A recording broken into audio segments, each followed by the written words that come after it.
અમુક ભેદ ઉત્પન્ન થાય કે દયાળ અને પરબ પોણી 200 કિલોમીટરનું અંતર છે, તો અહીંયા દેવદાસ બાપુ કઈ રીતે પોગે?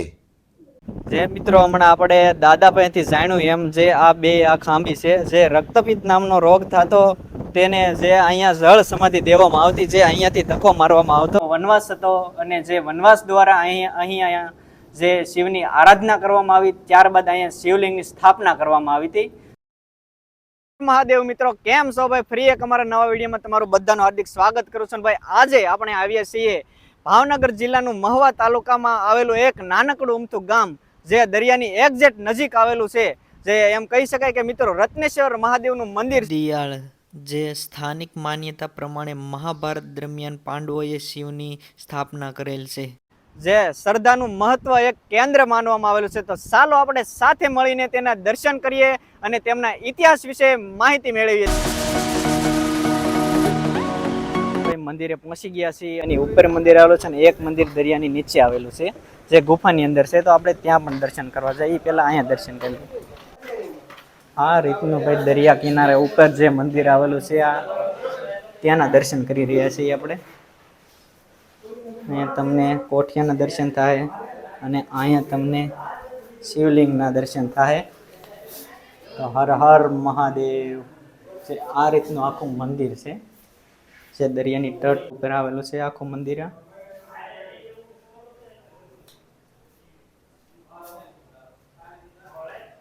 અને અહીંના દર્શન કર્યા બાદ આપણે જવાનું છે નીચે.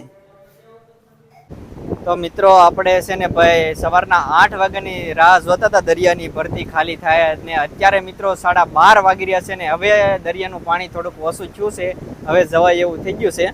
અને સવારમાં આવ્યા ને મિત્રો તો આખો દરિયો આમ કહી શકાય કે મિત્રો અહીંયા સુધી ઠેઠ ભરેલો હતો. આખી એવડી મોટી ગુફા છે, પણ જેમ જેમ આપણે અંદર એન્ટર થશું તેમ તેમ અંદર સાંકડી જગ્યા આવતી રહે. તો ચાલો હું ત્યાં જઈને તમને દર્શન કરાવું.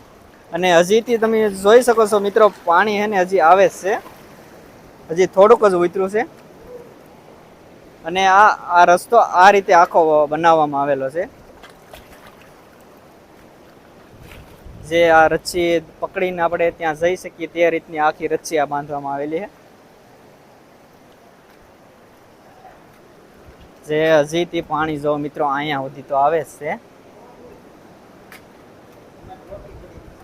અને તમે જો ભાઈ અહીંયાથી તો તમને વિશાળ મોટો ગોરો ગેટ છે ને એવું તમને જોવા મળે. તો આ રીતનો છે આખો ગેટ.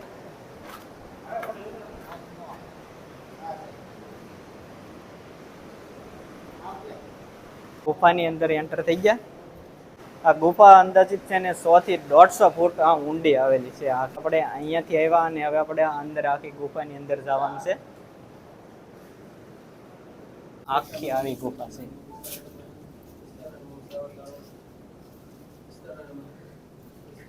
એ તમે જોઈ શકો છો. તમે એ શિવલિંગ જોઈ રહ્યા છો, તે જે આ શિવલિંગ છે ને મિત્રો પાંડવોનો વનવાસ હતો અને જે વનવાસ દ્વારા અહીંયા જે શિવની આરાધના કરવામાં આવી, ત્યારબાદ અહીંયા શિવલિંગની સ્થાપના કરવામાં આવી હતી. તો એક મસ્ત મજાની એક કોમેન્ટ પણ કરી નાખજો કે હર હર મહાદેવ, હર હર મહાદેવ. એ ગુફાથી બહાર જઈએ છીએ આપણે.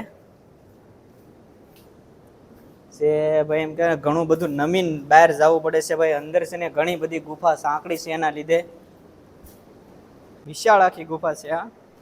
અને અત્યારમાં આપણે બહાર આવી ગયા છીએ હવે મિત્રો.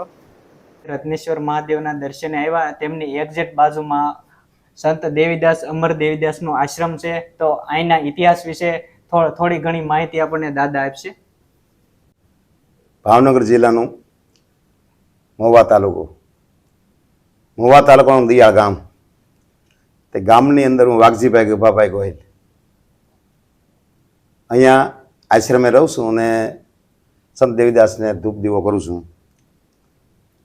સંત દેવીદાસ અહીંયા દિયાળ ગામની અંદર ઉઝુમ્મા નામે બ્રાહ્મણ જ્ઞાતિની અંદર એક રક્તપિત્ત નામનો રોગ છેલો. ત્યારે એ ડોશીમાને જળ સમાધિ દેવા અહીંયા આવ્યા, ત્યારે દેવદાસ બાપુ પરબથી કળસાર આવેલા. ત્યારે કળસાર કોઈએ વાત કરી કે ભાઈ કળસારની અંદર એક ડોશીમાને રક્તપિત્ત નામનો રોગ છો અને જળ સમાધિ દેવા આવે છે. તો તેમનો ગુરુનો આદેશ હતો કે તારે રક્તપિતિયાની સેવા કરવી પડશે. તેમના ગુરુ સંત લોહલંગરી અને સાસા ગુરુ તો જયરામ ભારતી અને સંત નૂરશાહ ભાઈ. હા ત્યારે ત્યાંથી અને ગડકડથી દોઢ હાંધી દેવદેવ બાપુએ અને ડોશીમાને અહીંયા સુંદરની માલી પાસે જળ સમાધિ આપી. દેવીદાસ બાપુએ કીધું કે ભાઈ મારા ગુરુનો આદેશ અને દરિયા આપી તો મને જીવતું માનવી પાછું આય. ત્યારે અહીંયા મહાદેવના જિલ્લો કહેવાય છે, ત્યાં નીકળી ગયા ડોશીમાં અને તેડીને બહાર કાઢી અને પછી એના સૂત્ર છે કે વેળુમાં પછાડી પાથરું બેહાડું ઉજ્જમ માય, ફાંટે લઈને ફેરવું મારે પહોંચવું પરબની માય. આ દેવદાસ બાપુ અહીંથી લઈ ને કળસાર થઈ ને સીધા પરબ પાઈ ગયા. તો માણસોની વિશે અમુક ભેદ ઉત્પન્ન થાય કે દયાળ અને પરબ 250 કિલોમીટરનું અંતર છે, તો અહીંયા દેવદાસ બાપુ કઈ રીતે પોગે? તો કે સરભંગ ઋષિએ શિષ્ય ધૂણાવ્યું પીરને કર્યો પોકાર, કે દયાળ દેખીને તો દેવા દોડ જાય, તો ઉજમતણો છે અવતાર. સત દેવીદાસ અમર દેવીદાસ મૂર્તિ, અમરમાની મૂર્તિ અહીંયા દિયાળ ગામે મંદિરમાં લાવેલા છે અને તેમની તારીખ 21/9/2026 પ્રાણ પ્રતિષ્ઠા નિમિત્તે એ તારીખ આવી ગયેલી છે. એટલે માટે સૌ ભાઈઓને પધારવા અમારી ભાવભીરું આમંત્રણ છે. સાત દેવીદાસ. તો મિત્રો તમે ઘણી બધી અહીંની ઇતિહાસની વાત પણ દાદાએ કરી છે. અને મિત્રો આ બને એટલો આ વિડીયોને શેર કરજો, કારણ કે આ ઇતિહાસ વિશે લોકો ઘણા બધા હજી અજાણે છે, એટલે બને એટલો આ વિડીયોને મિત્રો શેર કરજો. જય સંત દેવીદાસ, જય અમર દેવીદાસ.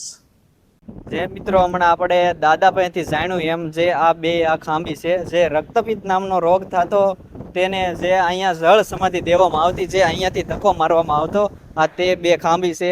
અને આ સાઈડ પણ એક ખાંભી છે, આ રીતનું છે. અને ખાસ કરીને મિત્રો જો હજી અમારી ચેનલમાં તમે પહેલી જ વાર આવ્યા હોય તો લાઇક અને શેર અને સબસ્ક્રાઇબ કરવાનું ભૂલતા નહીં, અને મસ્ત મજાની કોમેન્ટ કરી નાખજો. અને બસ હવે વધારે આ વિડીયોમાં કાંઈ નહીં ભાઈ, અહીંયા જ કરીશું વિડીયોનો એન્ડ. જો વિડીયો સારો લાગ્યો હોય તો લાઇક શેર અને સબસ્ક્રાઇબ કરવાનું ભૂલતા નહીં. મળીએ એક નવા વિડીયોમાં, ત્યાં સુધી બાય બાય.